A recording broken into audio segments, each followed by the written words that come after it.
ఓం నమో వెంకటేశాయ నమ. ఓం నమో శ్రీ సీతారామచంద్ర పరబ్రహ్మ స్వరూపిణి నమ. ఓం దత్తాత్రేయ నమ. ఓం దక్షిణామూర్తే నమ. ఆది గురు శంకరాచార్య గురుభ్యో నమ. మనం ఈరోజు 58వ ఎపిసోడ్ చెప్పుకుంటున్నాం.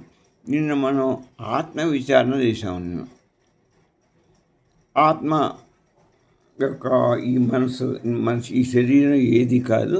మనం అంటే ఈ శరీరాన్ని మనస్సు, శరీరం, బుద్ధి, ఈ స్థూల శరీరంలో సంబంధించిన అన్నీ కూడా నశించిపోయేవి. జగత్తు గీత అన్నీ నశించిపోయేవి. ఉండేది ఒక మన దేహంలో ఉండేది ఒక ఆత్మ మాత్రం శాశ్వతమైందని చెప్పుకున్నాం. అయిపోయింది. దాని గురించి ఇంపార్టెన్స్ నేను తెలుసుకున్నాను. అయితే ఇవాళ ఏంటంటే ఆ సాక్షి స్వరూపం యొక్క పరమార్థం ఏంటి?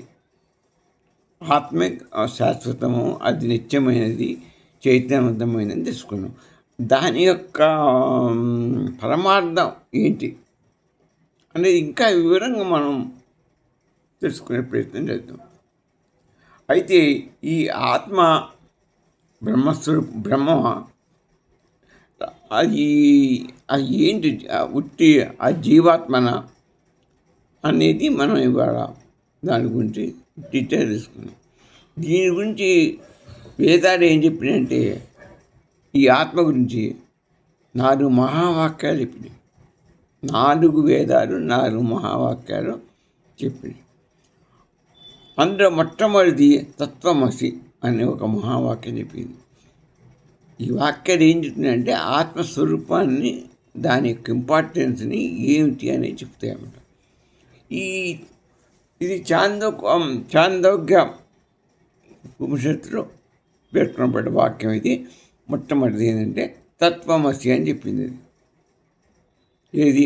ఆత్మ గురించి తత్వమసి అని చెప్పింది. అంటే తత్ అంటే ఆ పరబ్రహ్మం, దూరంగా ఉన్నటువంటి పరబ్రహ్మం అని చెప్పి తత్ అంటే ఆయన. త్వం అంటే నీవంటే నీలో ఉన్న ఆత్మ, నీలో ఉన్న ఆత్మ. తత్ అంటే పరమాత్మ. త్వం అంటే నీలో ఉన్న ఆత్మ. అసి ఒకటై ఉన్నావు. తత్వమసి ఆ పరబ్రహ్మ స్వరూపం యొక్క ఆత్మ, నీ శరీరంలో ఉన్న ఆత్మ రెండు ఒకటే అని చాందోగ్యోపనిషత్తు స్పష్టంగా చెప్పింది. ఇక మనకు డౌట్ పడవలసిన పని వేదంలో చెప్పిందన్నమాట. అంటే నీ ఆత్మ సాక్షాత్ పరబ్రహ్మ స్వరూపము అని నువ్వు తెలుసుకోవాలి. అదే జ్ఞానం. మనం ఇన్నాళ్ళ బట్టి నేర్చుకుంటున్నది అదే. దాన్ని గ్రహించడానికి ఈ ఆత్మజ్ఞానం, ఆత్మబోధం. శంకరాచార్యులు ఇన్నాళ్ళ బట్టి మనకు ఈ 56 ఎపిసోడ్ల బట్టి చెప్పుకుంటూ వచ్చింది దాని గురించి. దాన్ని ఖాయం చేసేస్తున్నాడు ఇప్పుడు ఫైనల్గా. ఈరోజు చెప్పాడు, ఈ బోధ చేస్తున్నాడు. దాన్ని మళ్ళీ మనం డివిజన్ చేసుకుంటూ వస్తున్నాం.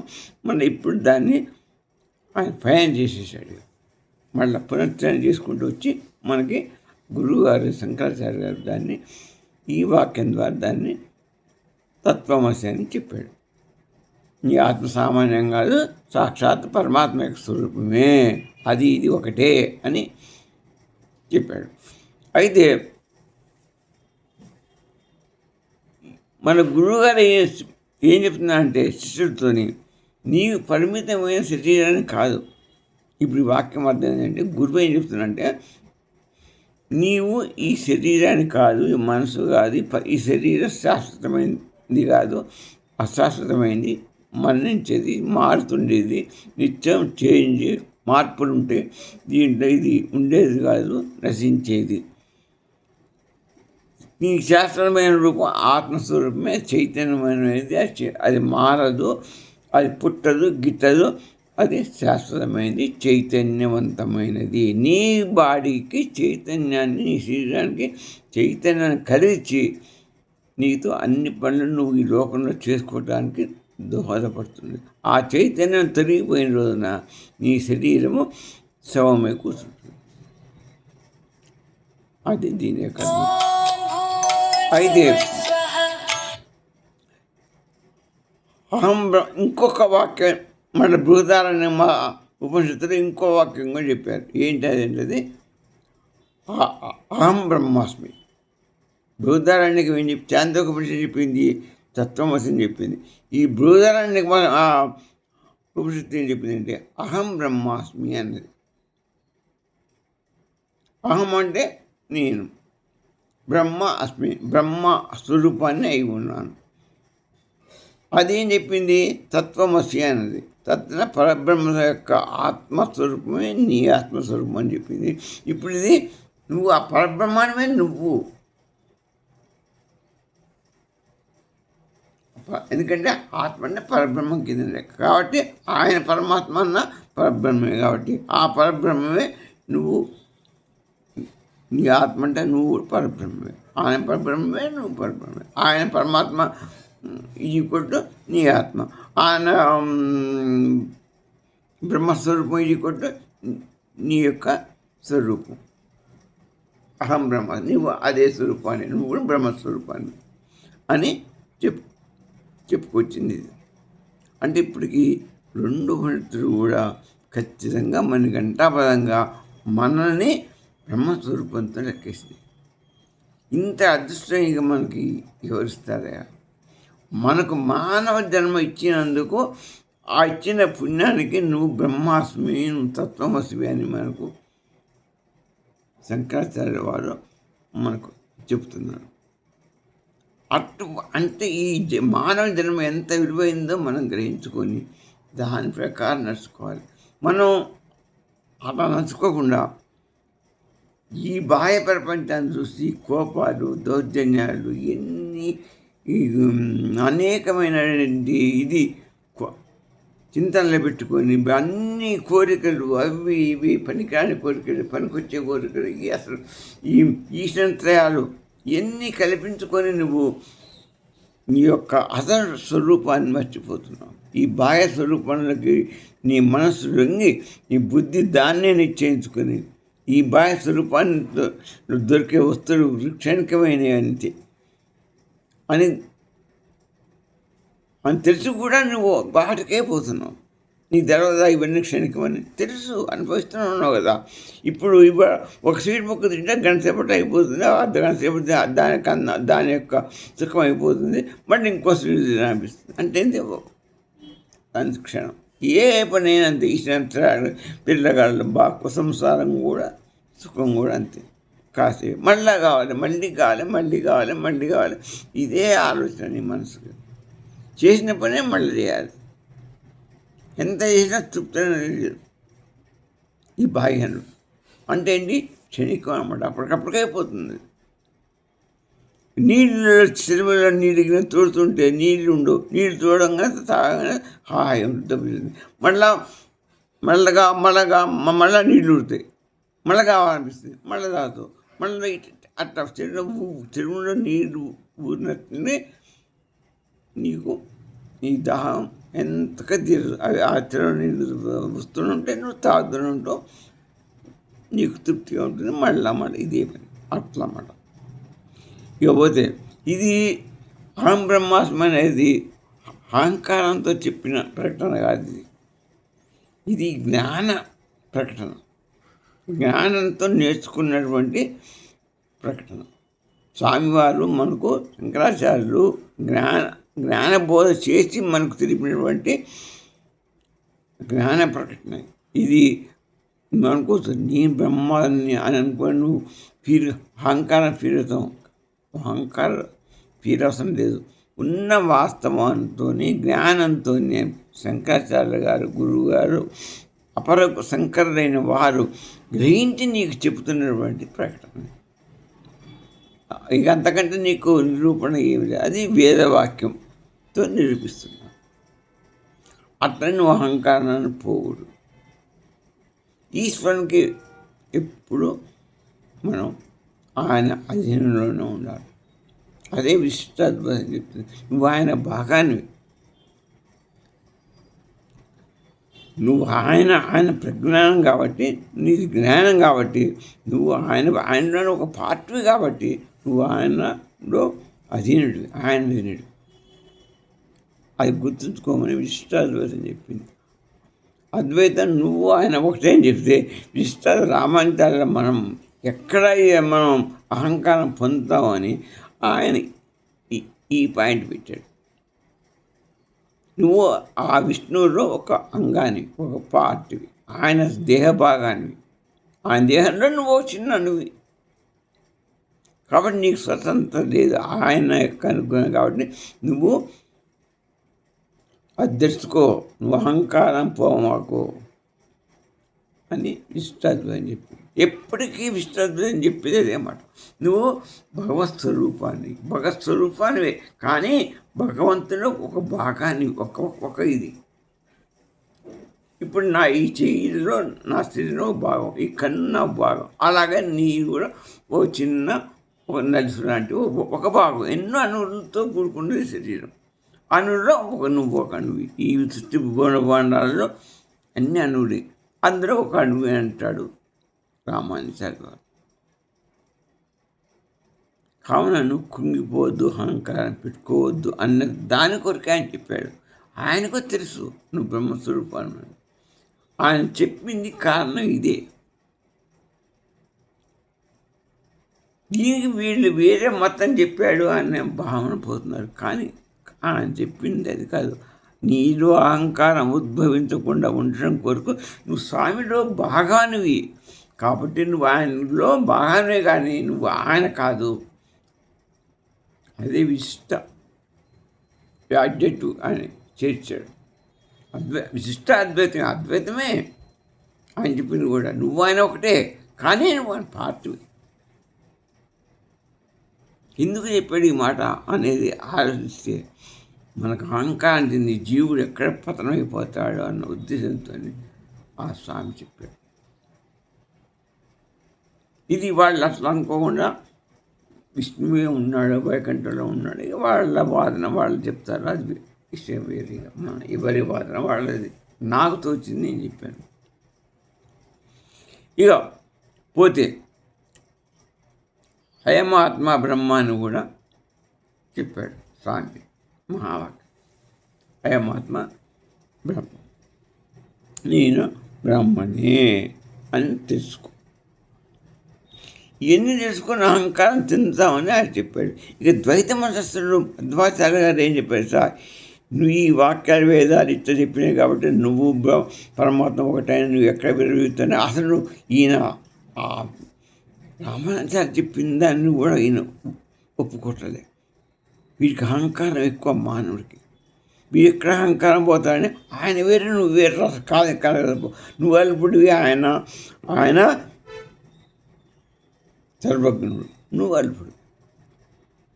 ఆయన నువ్వు ఎప్పుడు ఎక్కువ కారం ఇద్దరు. ఆయన ఎప్పుడు సన్నబెడుతూనే ఉండు.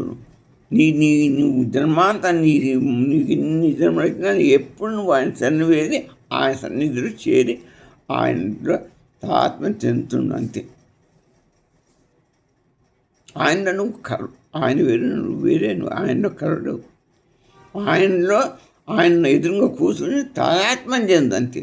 నీ మనసుని ఆయన మీద లగ్నం చేసి భక్తి పద్ధతితో తాత్మం చెందు. మన ఈ శరీరంతో నీ బాహ్య ప్రపంచాన్ని ఎట్లా తాత్మం చెందుతావో ఆ స్వామిని నువ్వు ఎదురుగా కూర్చొని తాత్మం చెందు అని మధ్వాచార్య గారు చెప్పారు. కానీ ఉన్నది ఒక్కటే పరబ్రహ్మస్వరూపుడు. జీవుడు వేరు, జీవాత్మ వేరు కాదు, పరమాత్మ వేరు. పరబ్రహ్మస్వరూపం ఆత్మ వేరు. పరబ్రహ్మస్వరూపం ఆత్మే పరమాత్మ. ఆ పరమాత్మకు ఈ జీవాత్మ తేడా లేదు, రెండు ఒకటే. అది సత్యం. ఎందుకంటే వేదాలు ఘోషించినాయి. అంతేకాకుండా అందరూ ఏ మత గ్రంథాలైనా కూడా దేవుడు ఒక్కడే అని ఉద్ఘోషిస్తున్నాయి. అటువంటిప్పుడు ఇంక రెండోది ఉండటానికి వీల్లేదు. మనం ఆలోచించుకోండి, రెండోది ఉండటానికి వీల్లేదు. ఉన్న ఒక్కడే, వాడే సచ్చిత్ స్వరూపుడు, సచ్చిత్ ఆనంద స్వరూపుడు. సత్వచిత్తుతో కూడుకుని వచ్చే ఆనంద స్వరూపుడు ఆయన. ఆయనే ఏకం. సర్వం కల్విదం బ్రహ్మ. అంతా ఒక్కటే. ఇది అసలు అసలు నాకు తెలిసినటువంటి నా యొక్క జ్ఞాన ప్రకారంగా నేను చెప్తున్నాను. ఒక్కడే ఉంది. ఆ సత్తు మాత్రమే ఉన్నది. అదే సత్యమైనది, నిత్యమైనది, 6 వికారాలతో కూడుకుని ఉన్నటువంటిది. సర్వవ్యాపకుడు, సర్వప్రకాశవంతుడు, అతి బలవంతుడు సత్తు పరమాత్మ స్వరూపం.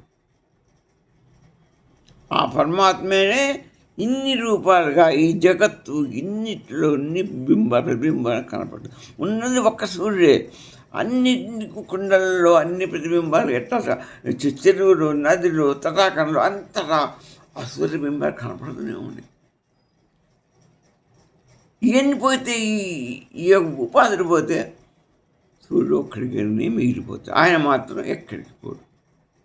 అలాగనే పరమాత్ముడు ఒక్కడే ఉన్నాడు. అన్ని జీవుల్లో, జగత్తులో, ప్రకృతిలో అంతటా, సముద్రాలలో, నదుల్లో, కుంటల్లో, చెరువుల్లో, అన్ని ఈ ఘటాలు ఉపాధుల్లో అన్నిట్లో కూడా ప్రకాశిస్తున్నాడు.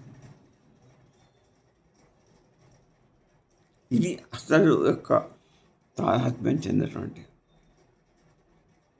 ఇది ఎందుకు వచ్చింది తేడా అంటే మన ఉపాధుల వల్ల ఆయన ఇన్ని రకాలుగా కనపడుతున్నాడు, అన్నిట్లో కనపడుతున్నాడు. మన ఉపాధులను 10 రకాలుగా కుండలు ఉండే 10 రకాల కుండలు కనపడుతున్నాయి. 4 కుండలు ఉంటే 4 కుండల్లో ఆయన బింబం కనపడుతుంది. నది ఒక్కటి ఉంటే ఒక నదిలో కనపడతాడు. చెరువు ఒక్కటి ఉంటే ఒక చెరువులో కనపడతాడు. 10 చెరువులు ఉంటే 10 చెరువులలో కూడా కనపడతాడు. సముద్రాలలో కనపడతాడు. ఎక్కడ పడితే అక్కడ, నువ్వు ఎక్కడ చూస్తే అక్కడనే ఆంతర్బింబం కనపడుతున్నావు. నువ్వు సముద్రం దగ్గర పో, అటు మూల పోయి చూసినా కనపడతాడు, ఇటు మూల పోయి చూసినా కనపడతాడు. ఎన్ని రూపాయలున్నాయా సముద్రం, ఏ మూల పోయి చూసినా, ఎక్కడ పోయి చూసినా కనపడుతూ ఉంటాడు. ఉన్న ఒక్కడే ఇన్ని రూపాయలుగా ఆ సముద్ర వ్యాప్తంలో మొత్తం కనపడుతూ ఉంటాడు. అనంతంగా కనపడుతూ ఉంటాడు. సముద్రం అనంతం కాబట్టి ఆయన కూడా అనంతంగా కనపడతాడు. నువ్వు ఒకటైతే నీ ఒక్కడిలో ఉంటాడు. నువ్వు ఒక్కడే కొడుకు అయితే మీ నాన్నకి నీ ఒక్కదాంట్లో కనపడతాడు. మీ నాన్నకి 10 మంది కొడుకులు అయితే మీ 10 మందిలో కూడా ఆత్మ ఉంటుంది. అది ఆ పరమాత్మ ఉంటుంది. ఇది జీవుడి యొక్క ఆత్మస్వరూప చైతన్యమయ మహత్యం. ఇది తెలుసుకోవటమే ఇది అన్నమాట. ఇప్పుడు నేను చెప్పినంత ఇది. ఈ జ్ఞానం తెలుసుకోవటమే ఆత్మజ్ఞానం. ఇది తెలుసుకోవటమే బ్రహ్మజ్ఞానం. ఆత్మజ్ఞానం అన్న ఇదే బ్రహ్మజ్ఞానం. అప్పుడే నీకు ఈ బంధనాలు నీరు కమ్ముకొని, ఈ ఉపాధిని కమ్ముకొని నీ ఆత్మని, నీకు ఈ జ్ఞానం బోధ కలగటం. ఆ జ్ఞానం కలగాలంటే ఈ శరీరాన్ని త్యజించాలి. ఈ బంధనాలతో కప్పుకున్న శరీరాన్ని చీచాటి పడేస్తే అప్పుడు నీలో ఉన్నటువంటి పరమాత్ముడు నీకు కనపడతాడు. పరమాత్ముడు అంటే పరమాత్మ స్వరూపం అంటే నీ ఆత్మస్వరూపం నీకు హృదయగంధిలో కనపడుతుంది. దాని పేరు మనం హృదయగంధి అని పెట్టుకున్నాం.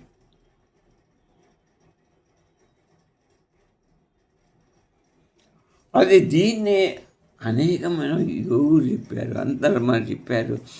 మన ఆధునిక యుగంలో రామచంద్ర మిషన్ అని అంటే రామచంద్ర మహారాజ్ యోగి కూడా, ఆయన కూడా హార్ట్ మిషన్, హార్ట్ఫుల్నెస్లో ఉన్నాడు స్వామి. అంటే ఆత్మస్వరూపంగా ఉన్నాడని ఆయన చెప్పాడు. ఆయన మన దాజీ గారు కూడా ఇదేమని చెప్పారు. వాళ్ళ గురువు ఏం చెప్పాడు? 16 పాయింట్లలో 6 పాయింట్లు ఉదయం గురించి చెప్పాడు, హార్ట్ఫుల్నెస్ చెప్పాడు. మనస్సులో మిగతా నుంచి 7 నుంచి 13 పాయింట్లు చెప్పి, 12 పాయింట్లు చెప్పి, 13 నుంచి 16 పాయింట్లు సెంట్రల్ పాయింట్. ఆజ్ఞాచక్రంలో 12 పాయింట్లు ఉంటే ఆ తర్వాత 13 నుంచి 16 పాయింట్లు ఆ యొక్క సెంటర్. అంటే సెంటర్ అంటే పరమాత్మ స్వరూపంలో ఉంది. ఆయన అక్కడ చేరుకోవడం. పరమాత్మే సెంటర్. అన్నిటికీ ఆయన అదే సెంటర్. అన్ని జీవుడికి అన్నిటి పరమాత్మ అదే సెంటర్.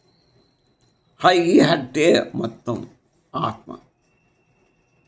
ఈ మానసిక ఇదే మనం ఆజ్ఞాచక్రం దాటి సహస్రార చక్రం నుంచి జీవుడు పైకి తీసుకుపోయేది.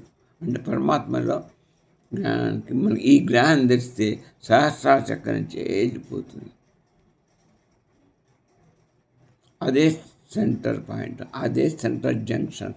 అదే సెంటర్ జంక్షన్ అంటే అన్ని జీవుడికి అన్నిటికీ అదే మనం చెప్పుకుంటున్నాం. పరమాత్మ స్వరూపం, పరబ్రహ్మ స్వరూపం, చిదాకాశ స్థానం, చిదాకాశ స్వరూపుడు ఉండే నిలయం, సత్ ప్రచిత్తు ఆనంద స్వరూపుడు. అదే సెంటర్ జంక్షన్. ఎవరు పోయినా అక్కడికి పోవాలి, చిదాకాశంలోకి పోవాలి. అదే అంతిమ స్థానం. ఉండే స్వామి నిలయం అది. అక్కడ ఏమీ ఉండదు. నీకు నిద్రలో నువ్వు నిద్రపోతే నీకేమైనా తెలుస్తుందా? తెలియదు. నీకు ఈ జ్ఞానం వచ్చిందంటే అక్కడికి వెళ్ళిపోతావు. అంటే సుషుప్తావస్థలో పెట్టాం పండుకొని ఈ సూక్ష్మ శరీరం కూడా ఈ యొక్క ఈ శరీరం జాగ్రత్త అవస్థ శరీరం పోయి జాగ్రత్త అవస్థ పోయింది, స్వప్నావస్థ పోయింది, సుషుప్తావస్థలో గాఢ నిద్రపోతే నీకు అందిస్తుందా? అటువంటి చూడ ఆ గాఢనికి ఏమీ తెలియదు. తెల్లవాడితే హాయిగా నిద్ర పట్టిందంట. అట్లనే ఆ సెంట్రల్లో పోతే అక్కడ ఏది ఉండదు, శూన్యం, చిదాకాశం. దాని పేరు చిత్ ఆకాశం. చిత్ అంటే మాయ. ఆ మాయాకాశం అంటే ఏంటి? మాయ అంటే ఏమి లేదు, నిల్లు. అందుకొరకు స్వామి అక్కడ నిరాకారుడే ఉన్నాడు. మాయాకాశం అంటే ఉన్నాడు, ఆకాశమే లేదు. దానిపై చిదాకాశం, మాయాకాశం. అక్కడ ఉండే సత్యస్వరూపుడు. ఆయనని ఆకారం లేపడం కావాలంటే ఆయనకు ఉపాధి లేదు, నిర్గుణుడు కాబట్టి ఆయన స్వరూపం లేదు. ఆయన ఉపాధి ఏంటి అంటే మాయనే. ఆ మాయ కనపడుతుంది. మనలో ఉన్న ఉదయంలో ఉన్నది ఆత్మ స్వరూపం, మాయ స్వరూపం. ఆ మాయ స్వరూపం మనం కనపడుతుందా? కనపడుతుంది. కాబట్టి అది మనకు తెలియక మనం బాధపడుతున్నాం. అట్నే ఆ మాయ ఆ స్వామి అధీనంలో ఉన్నది, బయటది. కాబట్టి ఆ సాకారం రావాలంటే ఆత్మస్వరూపం ఉండాలి, చైతన్య స్వరూపం ఉండాలి. అనుకుని స్వామికి ఆకారం కావాలి అంటే సాకారం ఎప్పుడవుతాడు? ఆ మాయని చైతన్యవంతం, ఈ స్వామిని చేసేది చైతన్యవంతం చేసేది మొత్తం మాయ. ఆ మాయని తన అధీనంలో ఉంచుకున్నాడు. దాన్ని వ్యక్తపరిస్తే అప్పుడు ఆ చైతన్యం సాకార రూపం ధరిస్తుంది. అట్నే జగత్తు సృష్టి మొత్తం ఏర్పడింది.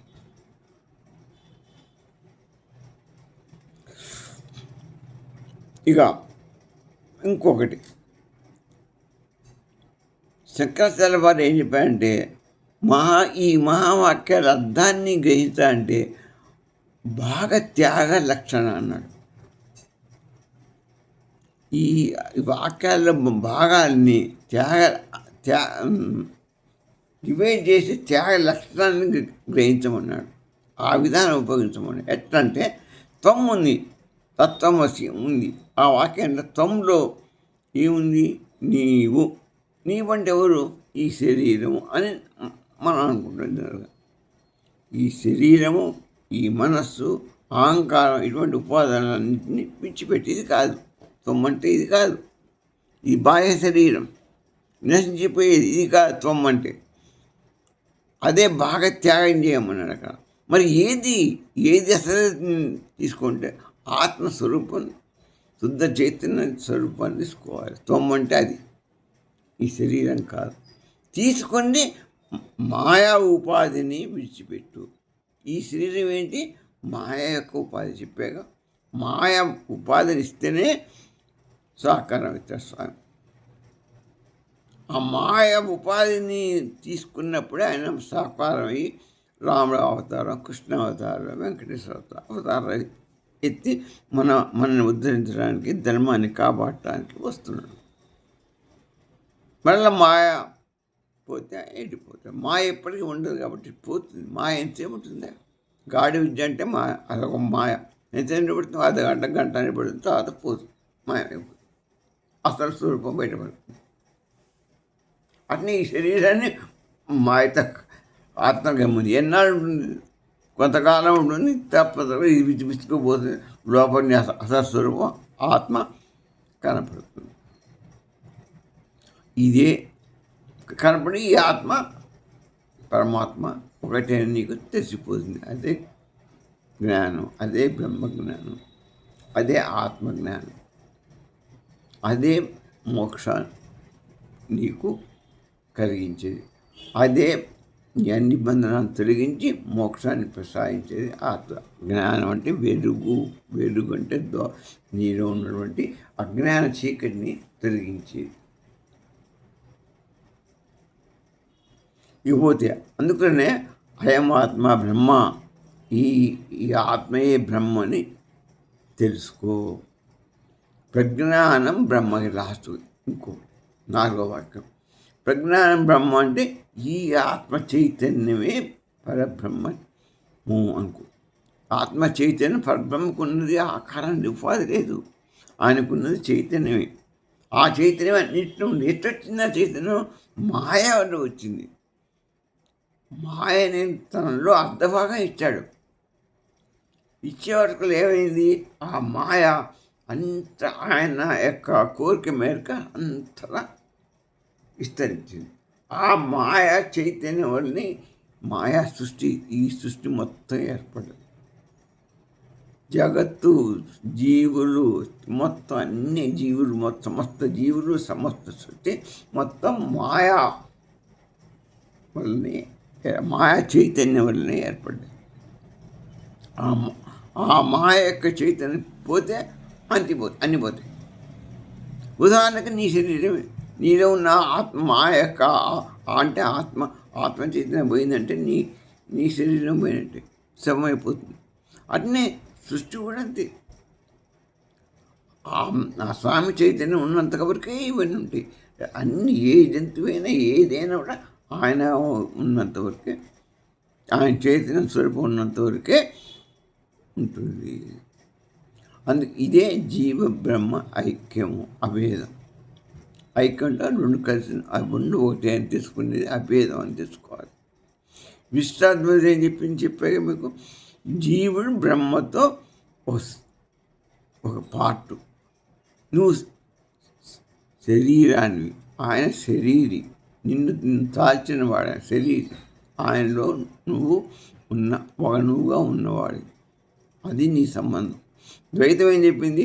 నీవు ఆయన ఒకటి కాదు అని చెప్పింది.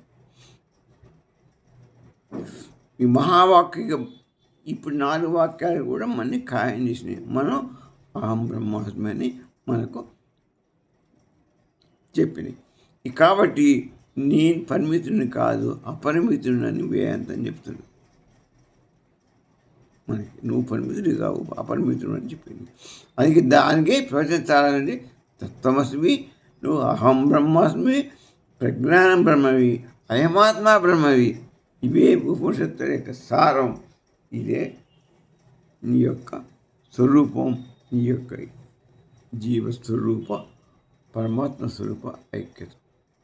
ఓం శ్రీరామార్పణం. స్వస్తి.